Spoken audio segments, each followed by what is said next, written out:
I tell everybody I did everything your mama, your grandma, whoever raised you told you to do. I always wanted to know, could I be a successful entrepreneur? And I could be completely wrong about business from 24 to 30. And then I could go get a job at Walmart and work there from 30 to 65. So I would have had the same retirement as a lot of my peers, but I wouldn't have the regret. I was flipping cars on Craigslist. I did like 7 to 14 grand a month. But back in the day, Craigslist, I would go flip fish tanks on Craigslist, and we would make a ton of money just flipping fish tanks of all the weird items, right? Yeah. So it was contracts for people if you knew how to lay carpet, if you were willing to do a delivery service, if you did dog grooming, a lot of those type of like blue collar small businesses would post on Craigslist. That's how I made my first $100,000. Noelle.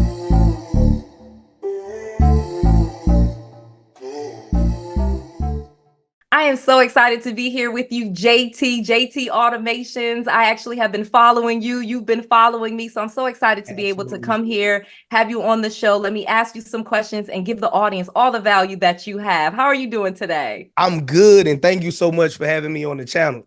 Yes, I'm so excited. So it's so funny because we have kind of a long history of knowing who each other was, but never actually meeting. I literally found out about you, and this is a true story, because you had made a video about my video. And so on the YouTube, it said, hey, this person is using your video. Are you okay with that? And, of course, totally okay with that. I love sharing the information. I love everything that you're doing. So let's get into it, because you have a vibrant YouTube channel. You have a YouTube channel with over 300,000 subscribers. You've been putting out great content for years now. And you have an amazing video that has over 800,000 views on YouTube. And it's the simplest way to make $2,000 per day. Talk about that video. Like, what inspired you to make it? Tell me some of the stuff that you're teaching in it. We'll actually put a link to it in the description box. Let's talk about that video, because that is just like a mega hit.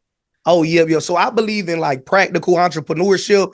As many of you guys know that's watching, there's unlimited ways you can make money. But that video particularly was talking about the pallet business. So believe it or not, these little raggedy pallets that we see on the side of the road, there's a business somewhere that has a pallet problem, meaning that they're taking up valuable real estate. They need that for their products, their warehouse space, whatever. But there's another business somewhere that needs those pallets. So in that particular video, what I did is I went around with the expert, a guy that was doing it 40 plus years, and he actually showed us how did he go out and simple steps he uses to source the pallets. Sometimes he gives them for free. Sometimes he pays a fee and hauls them away and then takes them to another location. And that's a real simple, practical way anybody out there can make money, whether you have a truck, you rent a truck.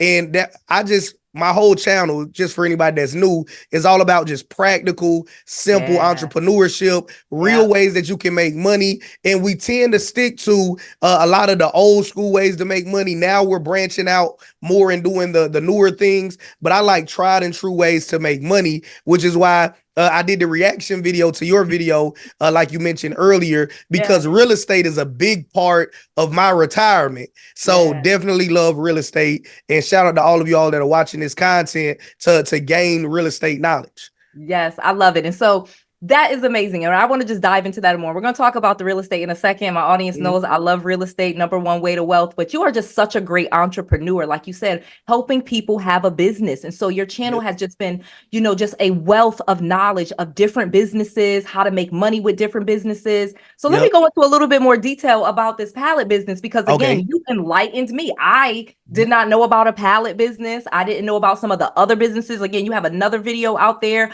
about you can make $55 per hour, with the independent courier. So you have these great business ideas that have, and again, you're getting tons of views because it's such great content. So talk about, like you said, your channel is all about different businesses that people can start, tried and true stuff. So give me a little bit more detail about, how you become just this great entrepreneur. Oh yeah, I tell everybody I did everything your mama, your grandma, whoever raised you told you to do. So first person in my family to get a master's degree, first person in my family, well not yeah, in my immediate family to join the Marines and did well with that. And I worked my last job was in corporate America for a company called Berkshire Hathaway that's Yeah. owned by Warren Buffett and Charlie Munger, who's passed away now. But after doing all of this military stuff, this college stuff, this corporate America stuff, I always wanted to know, could I be a successful entrepreneur? So way back 10 years ago, I was 24 years old, and that's back when we thought retirement age was 65. So here's my crazy but truthful plan. I said I could quit my job at 24 and leave corporate America where I was a manager at, and I had an 18-month guarantee and all of that other good stuff that they give you in corporate America. And I could be completely wrong about business from 24 to 30, and then I could go get a job at Walmart and work there from 30 to 65, and I still would have the same life as a lot of my peers because I'm from a little country town, right? So I would have had the same retirement as a lot of my peers, but I wouldn't have the regret. Now, I'm not telling you all to jump into entrepreneurship and worst case scenario, go to Walmart, but that's how I jumped into entrepreneurship. Stop. You are watching a very important conversation on our podcast, but let me tell you about another very important cause: children's illiteracy. The Marley Sims Foundation is my nonprofit organization, and this episode is sponsored by the Marley Sims Foundation. We are committed to combating children's illiteracy because a child that cannot read by the third grade is 3 times more likely not to graduate from high school and 10 times more likely to go to prison. We have got to start doing our part and start fighting children's illiteracy and get our kids reading. Please donate at marleysims.org and you can get this free t-shirt just to show your support and help us fight children's illiteracy. It is so important. This is a serious conversation, so let's get back to it. So what are some of those businesses you did? You said, you had all of these different businesses that you tried. You was like, if you've done it, I'll try to talk to me. Tell me some of the businesses you tried. Because I love an entrepreneur. I love an entrepreneur story. So talk to me. So I started off in the Marines. I was flipping cars on Craigslist. I did like 7 to 14 grand a month. This is back in the day when everybody wanted to put like Kool-Aid colors and cartoon characters on the car. So what I figured out was, at least in the South, a lot of us can't spell. So I would go to Craigslist and intentionally misspell Chevrolet because all the people that I wanted to target, they gonna call them box Chevys anyway. So we would go buy them one place. Mako used to have a special. It was like $250. They wouldn't take no dents out, no scratches out. They'll just spray it, right? And we not gonna get candy apple red, which is the color that everybody wanted. We said, what is the darkest red you would give us for this $250? And they would just paint it red. We would put it right back up on Craigslist, Facebook Marketplace, wherever, and we would resell a car. I might buy it for $2 grand, spend $250 in getting it painted at Mako, and then we would sell those cars for $7,000, $9,000, $10,000, right? So profit each month, I would clear 7 to 14 grand flipping cars. I was stationed in a place called Beaufort, South Carolina, in the Marines there. Prior to that, I was stationed in Japan, and for anybody that's a military person that's watching, you know what a MOS is, but so I don't confuse anybody. A MOS is just a job. So my primary job was aviation supply marine 6672. My secondary job was I was what they call a marksmanship coach. So I would have to go out there and coach people how to shoot guns. I'm gonna be honest. I got in trouble, right? And the way I got in trouble was I would only help the women shoot. I wouldn't help any of the guys shoot because I was like, I don't really want to like lay beside a guy all day in the sun while he try to shoot a gun. So to punish me, they put me in what they call the pits. That's where we pull targets up and down. So what I did is I went to the grocery store, which we call the PX. I would buy up a lot of grocery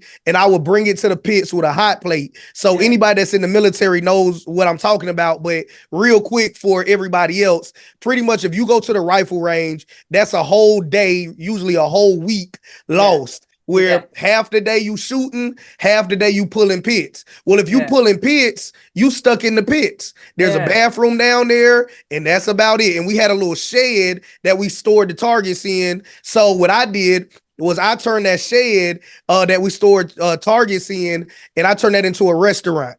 Right. And my first name is Jonathan. Uh, I was what they call the pit NCO when I got in trouble. My job was to make targets. There's another guy that has a megaphone and he tells you targets up, targets down. His Right. name was Jonathan, right? Okay.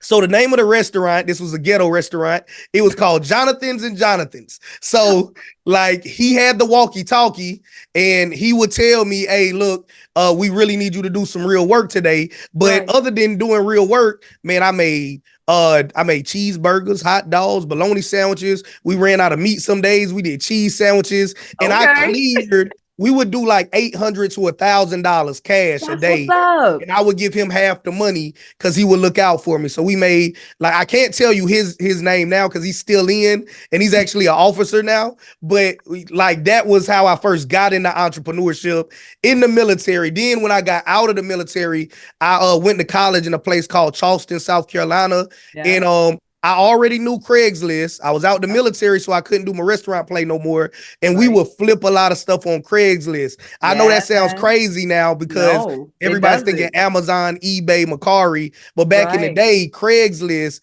I would go flip fish tanks on Craigslist, and we would make a ton of money just flipping fish tanks of all the weird items, right?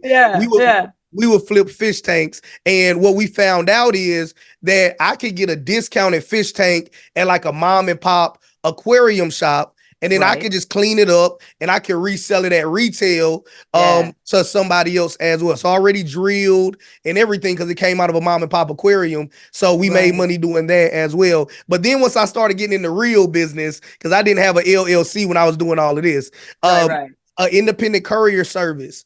That's when you buy big white kidnapping vans and you deliver pharmaceuticals and mail. And the reason why I say big white kidnapping vans is because that's what all my buddies would pick at me and say. But they didn't understand that the psychology behind it, at least at the time, is that your mind remembers white vehicles the least. So if you think about a lot of police cars have a lot of white in them, FedEx has a lot of white in it. UPS is supposed to represent luxury. So the brown is supposed to be leather. The other color is supposed to be like gold. But United States Postal Service is a bunch of white. So every day you don't want somebody that's moving $250,000 or more worth of freight around in like a bright pink or bright orange or any noticeable color. So every day I'm moving $250,000 or more of pharmaceuticals and mail. So I jumped on that business again from Craigslist, right? I made my first real money off of Craigslist. So I found the gig on Craigslist, found a cargo van on Craigslist, and really started that business. That's how I made my first $100,000. I know what you're saying, JT. What you making $300-400 a day in the military or 7,000 plus in the Marines? You should have been made six figures. But I'm not gonna lie, I was really into sneakers and women, and I'm better now by the grace of God. But I ain't save up no money till I got out of the Marines. So I made my first six figures. So I made my first real six figures once I got out and started my own independent courier business. I did fish breeding. I'm gonna be real because not everything I did was successful. I failed at fish breeding. That's a good point. And I love, and you know, and that's why I said I've actually loved your content because you talk about good entrepreneur stories. Here's things that work. Here's things that don't work. And that is really valuable to people because I think everybody comes into entrepreneurship. Everybody wants to be a millionaire. Everybody wants to make that first $10,000, but every business, you know, some businesses are harder than others. And so I feel like you have so much great, you know, in real world knowledge, you know, just in the trenches of what actually has made money and what hasn't. So I absolutely love that. So let's go back because you said so many wonderful things that I was just like, preach. I didn't even want to interrupt you. Because Craigslist was one of the things that my mentor first taught me with real estate, and where I was finding deals was on real estate. I still to this day use Craigslist, and my team uses Craigslist to source deals directly from the seller. Because remember, if sellers can put their properties up and they don't want to use a real estate agent, and you can filter out the realtors. You get what I'm saying? So anyway, Craigslist, tell me about like, okay, so you just used what you knew. Is that kind of what the thought was behind Craigslist? 100%. Yep, 100%. So I knew I could make money off Craigslist because I flipped Yeah. cars back in the day. This is not a Yeah. recommendation to flip cars or start restaurants in the pits either. But I Flipping knew cars that is not Craigslist bad. was a way Actually, I I could feel make I money. know some peeps that make some real money flipping cars. Like depends on how you want to scale it. Yeah. Yeah. Yeah.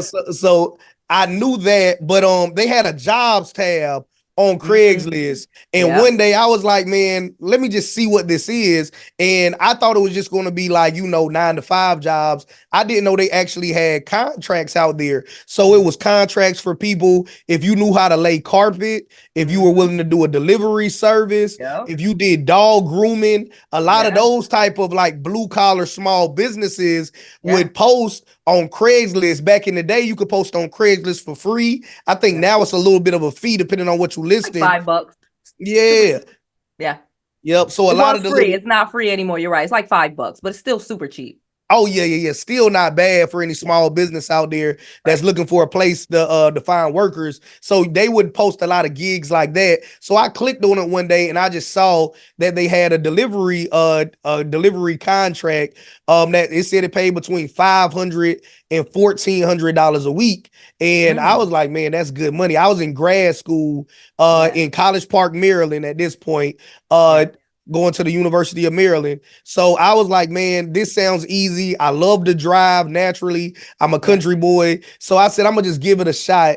And that's how I did it. But yep, to answer your question 100%, it was just trying what I already knew. New. And I want to encourage people out there, don't be afraid to fail because I failed way more businesses than I got right. But Yeah. we Yeah. still figured it out and grew, 6 figures, now 7-figure business.